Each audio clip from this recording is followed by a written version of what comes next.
مشورہ۔ جھوٹے آدمی سے مشورہ نہ لیں، کیونکہ وہ جنگل کی آگ کی طرح ہے۔ جو شخص لوگوں کے ساتھ عہد شکنی اور بے وفائی کرتا ہے، اس کے حالات خود اس کے ساتھ بے وفائی کرتے ہیں۔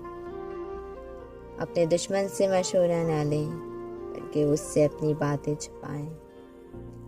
جو شخص صرف اپنی ہی رائے پہ بھروسہ کرتا ہے، وہ ہلاکت میں پڑ جاتا ہے، اور جو عقل مندوں سے مشورہ کرتا ہے، وہ مطلب کو پا لیتا ہے۔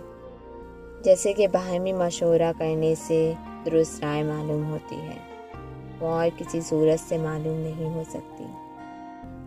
علم مال سے بہتر ہے، کیونکہ علم تیری پیراداری کرتا ہے اور تو مال کی پیراداری کرتا ہے۔ علم حاکم ہے اور مال محکوم ہے۔ مشورہ دینے والے پر صرف یہ فرض ہے کہ رائے دینے میں پوری کوشش کرے۔ کامیابی کا وہ کوئی ضامن نہیں۔ جب کسی کو مشورہ دو تو اچھا مشورہ دو، کیونکہ اس کے نتیجے میں بھی نیکی ہے۔